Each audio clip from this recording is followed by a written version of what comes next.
மானஸ் பக்கங்கள். Hi friends, இது மாலிகாவின் கேளுங்க கதை கேளுங்க. மானஸ் எழுதிய மலரே மௌனமா அத்தியாயம் 7. சிட்டாக பறந்த மலர் பின்பக்க வழியாக ஓடினாள். களத்தில் வேலை செய்து கொண்டிருந்த பெண்கள், ஏ மலரு, எதுக்கு இப்படி கண்ணுமண்ணு தெரியாம ஓடுற என்று கேட்ட கேள்விகளை எல்லாம் புறம் தள்ளிவிட்டு தன் புல்லட்டில் ஏறி பறந்து விட்டாள். என்னத்துக்கு இப்படி ஓடுறா என்று தங்களுக்குள் கேட்டுக்கொண்டிருக்கும் போதே புயலை போல அங்கே நுழைந்தார் சங்கரி. ஓஹோ, இதுதான் விஷயமா? ஏதோ கிறுக்குத்தனம் பண்ணிட்டு சங்கரி கிட்ட இருந்து தப்பிச்சு ஓடுது போல. சங்கரி, உன் பொண்ணு இந்த பக்கம் போயிட்டாடி. அப்படியா? போகட்டும் போகட்டும், அவ எங்க போனாலும் ராவுக்கு வீட்டுக்கு தானே வந்தாகணும். அவளை அப்பா கவனிச்சுக்கிறேன். இந்த செல்வம் பையன் எங்க? அவன் எதுக்கு என்றார் அழகேசன். வா அத்தை, என்ன வரும்போதே சூடா வர்ற போல என்றான் செந்தில். செல்வம் எங்கடா? என்ன அத்தை? வா, முதல்ல உட்காரு. மாமா, அத்தைக்கு ஒரு டீ சொல்லு என்றான் செல்வம். அதெல்லாம் இருக்கட்டும், எனக்கு முதல்ல நீ பதில சொல்லு. மலருக்கு பணம் கொடுத்தியா நீ? என்ன பணம் என்றான் செந்தில். 1 ரூபாய் 2 ரூபாய் இல்லை, சொல்லையா 20,000 கொடுத்திருக்கான். அதை கேட்ட செந்தில் அழகேசன் இருவருமே திகைத்தனர். என்னது, 20,000-மா? வாயை பிளந்தார் அழகேசன். சொல்லு செல்வம், கொடுத்தியா நீ? விடு அத்தை, அவதான் ஆசைப்படுறா இல்ல. இந்த வருஷத்தோட படிப்பு முடியுது, அப்புறம் கல்யாணம் பண்ணி வைக்க தான் போற. அவ ஃப்ரெண்ட்ஸ் கூட ஜாலியாக எப்போ போக முடியும்? இதுதானே கடைசி டூர், போயிட்டு வரட்டுமே அத்தை. அதுக்குன்னு 20,000-மா? மைசூர் கூர்க் எல்லாம் போக இதை விட கம்மியாக எப்படி அத்தை செலவாகும்? அப்போது அங்கே வந்தார் சிவலிங்கம். சிக்குனாண்டா உன் அண்ணன், 100 ரூபாய்க்கு 100 கேள்வி கேட்பாரு. இப்போ சொல்லையா 20,000 ரூபாய். இன்னைக்கு விட திட்டியே தீக்க போறாரு. அழகேசன் செந்திலின் காதில் ஓதினார். என்னாச்சு சங்கரி? இல்லைண்ணா, மலர் டூர் போகிறதுக்கு செல்வம் 20,000 கொடுத்துருக்கான். அதான் எதுக்கு இவ்வளோ பணம் எல்லாம் கொடுக்குறேன்னு சத்தம் போட்டுக்கிட்டு இருக்கேன். செல்வத்தை ஒரு பார்வை பார்த்து விட்டு சங்கரியிடம் கேட்டார். உன்கிட்ட பணம் கேட்டாளா? கேட்டா, ஆனால் நான் அவ்வளோ பணம் எல்லாம் கொடுக்க முடியாதுன்னு சொல்லிட்டேன். அதனால தான் இவன்கிட்ட வந்து வாங்கியிருக்கா. அதை கேட்டு செல்வத்தை தவிர மற்ற மூவரும் திகைத்தனர். அவ தான் ஆசைப்பட்டு கேட்குறா இல்லை, அனுப்பிவிடு, போயிட்டு வரட்டும். அவ என்ன விவரம் தெரியாத பொண்ணா? அவளை அவ பார்த்துக்குவா. சும்மா இதுக்கெல்லாம் டென்ஷன் ஆகி உடம்பு கெடுத்துக்காத. நேரம் ஆகுது பாரு, முதல்ல வீட்டுக்கு கிளம்பு. அதற்கு மேல் எதுவும் பேச முடியாமல் கிளம்பி விட்டார் சங்கரி. சங்கரியை அனுப்பிவிட்டு செல்வத்தை திட்டப் போகிறாரோ என்று பார்த்து கொண்டிருந்தார்கள் அழகேசனும் செந்திலும். அவரோ அங்கே வந்து அமர்ந்தவர் வியாபார விஷயமாக சில விவரங்களை செல்வத்திடம் கேட்டுவிட்டு எழுந்து சென்று விட்டார். அதை கண்டு இருவருமே வாயை பிளந்து பார்த்தனர். என்ன 2 பேரும் அப்படி பார்த்துக்கிட்டு இருக்கீங்க? என்னடா மருமகனே, உன்னை எதுவுமே சொல்லாம போயிட்டாரு. இந்நேரம் உன்னை கிழின்னு கிழிப்பாருன்னு எதிர்பார்த்தோம். நான் வாங்கி கட்டிக்கிறதுல 2 பேருக்கும் அவ்வளோ எதிர்பார்ப்பு கிண்டலாக கேட்டான் செல்வம். ஹிஹி, அப்படியெல்லாம் இல்லைண்ணா. உங்க 2 பேர் மூஞ்ச பார்த்தாலே தெரியுதுடா. எப்படி தப்பிச்சான்னு சொல்லுண்ணா. பணம் கொடுக்கறதுக்கு முன்னாடியே அப்பா கிட்ட ஒரு வார்த்தை கேட்டுட்டு தான் கொடுத்தேன். அடப்பாவி, விவரமான ஆள் தாண்டா நீ. நான் கூட உன்ன விவரம் தெரியாதவன்னு நினச்சேன். அது சரி, பெரியப்பா உடனே ஒத்துக்கிட்டாரா? மலர் ரொம்ப விருப்பப்படுதுன்னு சொன்னேன், ஊன்ட்டாரு.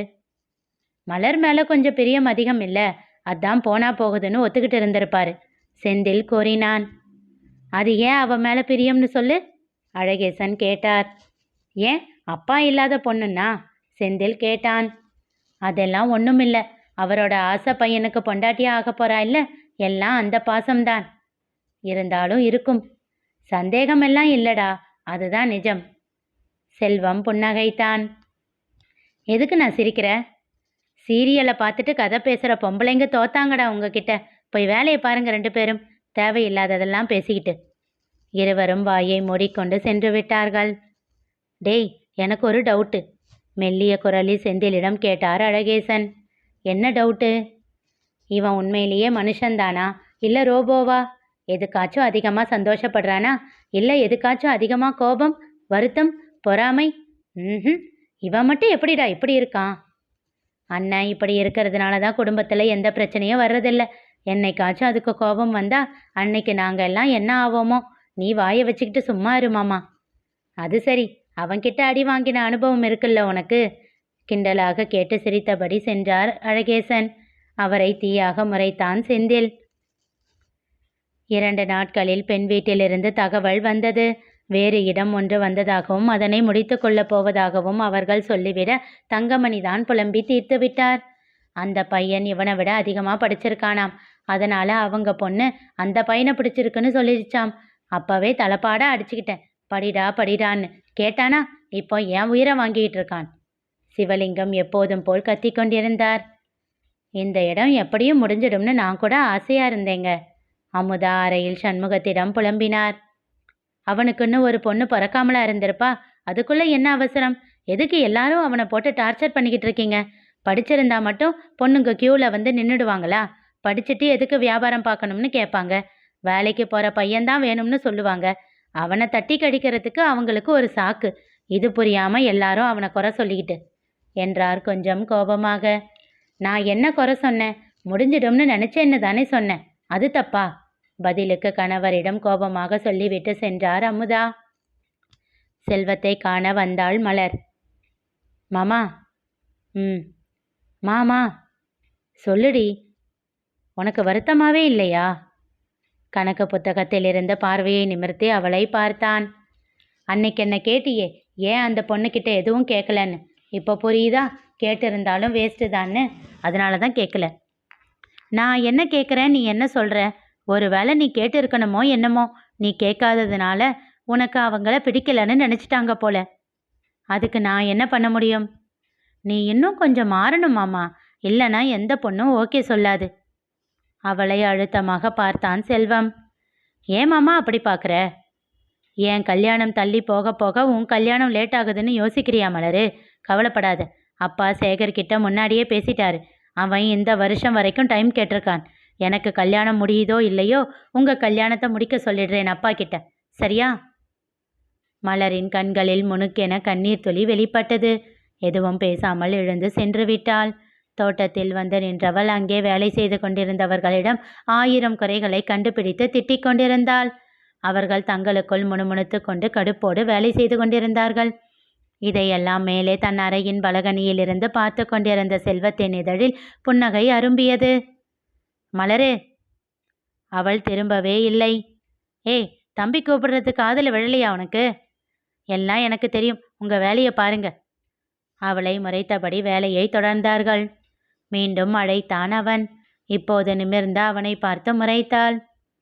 உள்ளவா. சட்டென்று முகத்தை திருப்பிக் கொண்டாள். அதன் பிறகே அவன் அறையில் இருந்து அழைக்கிறான் என்று நினைவுக்கு வர, ஆஹா, இப்போ போனால் செல்ஃபி எடுத்துடலாம் இல்லை என்று எண்ணினாள். அந்த உற்சாகத்தை வெளியில் காட்டாமல் கோபமாகவே வீட்டிற்குள் சென்றாள். உள்ளே சென்றவள் திகைத்து நின்றாள். செல்வம் ஹாலில் இருக்கும் சோஃபாவில் அமர்ந்த நாளிதழை புரட்டி கொண்டிருந்தான்.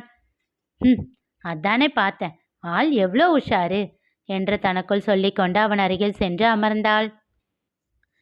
நாளிதழை மடித்து வைத்துவிட்டு அவளை பார்த்து புன்னகைத்தான்.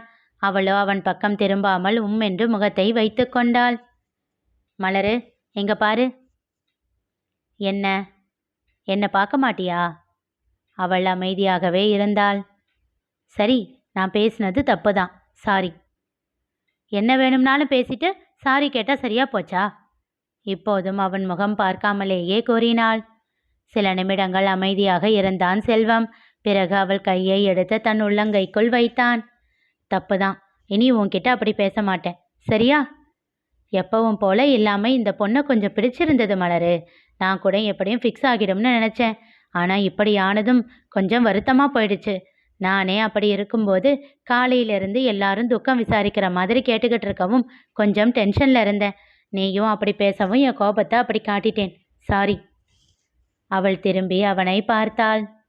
நம்பலையா மலரு? இங்க பாரு என்று விட்டு தன் செல்போனை எடுத்து அவளிடம் காட்டினான். அந்த பொண்ணுக்கு தெரியாமல் ஃபோட்டோ கூட எடுத்தேன். அதுதான் இல்லைன்னு ஆனதும் ஒரு மாதிரி ஆகிடுச்சு, வேற ஒன்றும் இல்லை, கோச்சுக்காதடா. அவளுக்கும் ஒரு மாதிரி ஆகிவிட்டது. இதுவரை அவன் மனதில் இருப்பதை இப்படி வெளிப்படையாக காட்டியதே இல்லை. அதையும் மீறி இன்று வெளிப்படுத்துகிறான் என்றால் அவன் வருத்தம் அதிகம் என்று அவளுக்கு புரிந்தது. அவன் புறம் திரும்பி அமர்ந்தாள். ஏமாமா இப்படி பண்ண? என்கிட்ட ஒரு வார்த்தை சொல்லியிருக்கலாம் இல்லை? நான் உனக்கு எப்படி பேசணும் என்னன்னு சொல்லி கொடுத்துருப்பேன். போ மாமா. சரி மலரு, இப்போ சொல்லி கொடுப்ப, கல்யாணத்துக்கு அப்புறம் என்ன பண்ணுறது? அந்த பொண்ணு எப்படியும் ஏமாந்து தானே போகும். எனக்கே தெரியும் மலரு, என்கிட்ட நிறைய குறைகள் இருக்கு. அதெல்லாம் புரிஞ்சு ஏத்துக்கிற ஒருத்தி வரட்டும். ச்சே, என்ன மாமா பேசுற நீ? அவன் கன்னத்தில் செல்லமாக அடித்தாள். உனக்கு என்ன குறைச்சல்? தங்கம் பெத்த தங்கம் மாமா நீ. அவன் சிரித்து விட்டான். உண்மையை சொல்லவா? நீ எல்லாம் கோவில்ல இருக்கிற சாமி மாதிரி. உன்னை உணர்ந்தாதான் உன்னோட அருமை புரியும். நீ எதையும் யோசிக்காத மாமா. உன் நல்ல மனசுக்கு உன் மனசை புரிஞ்ச ஒரு பொண்ணு உன்னை கண்ணுக்குள்ள வச்சு தாங்குற மாதிரி பொண்ணா வருவா, சரியா? ஆனா இன்னும் எதுக்கு அந்த ஃபோட்டோவை வச்சிருக்க? முதல்ல டெலீட் பண்ணு. என் மாமாவை பிடிக்கலன்னு சொன்ன அந்த பொண்ணுக்கு அவன் ஃபோனில் கூட இடம் கிடையாது. கோபமாக அந்த புகைப்படத்தை அழித்தாள் மலர். அவன் புன்னகைத்தான். என் மேலே கோபம் போச்சா? அதெல்லாம் இல்லை மாமா. நான் சுயநலமாக யோசிச்சுட்டேன்னு நினச்ச பாத்தியா? அதுவும் உன் விஷயத்தில். அதில் தான் எனக்கு வருத்தமாகிடுச்சு. நானும் சாரி மாமா, உன் மனசு புரியாமல் கஷ்டப்படுத்திட்டேன். அதெல்லாம் இல்லை மலரு. என் மனசில் இருந்த பாரம் உன்கிட்ட கோபத்தை காட்டுனதும் இறங்கிடுச்சு. அது என்னவோ உன்கிட்டையும் செந்தில்கிட்டையும் தான் கொஞ்சம் அதிகமாக உரிமை எடுத்துக்கிறேன் என்று சொல்லி சிரித்தான். ஓ, அவன் உன்கிட்ட இப்படி எதுவும் கேட்கலையா? எஸ்கேப் ஆகிட்டானா? ச்சே, நான் தான் மாட்டிக்கிட்டேன். தன் தலையில் அடித்து கொண்டாள். உறக்க சிரித்தான் செல்வம். இவர்கள் பேசுவதை எல்லாம் கொஞ்சம் தூரத்தில் அமர்ந்து புத்தகத்தில் பார்வையை பதித்தபடி கேட்டுக்கொண்டிருந்தார் சிவலிங்கம். இனி நிகழப்போவது என்ன தெரிந்து கொள்ள தொடர்ந்து கேளுங்க, கதை கேளுங்க. மீண்டும் சந்திப்போம்.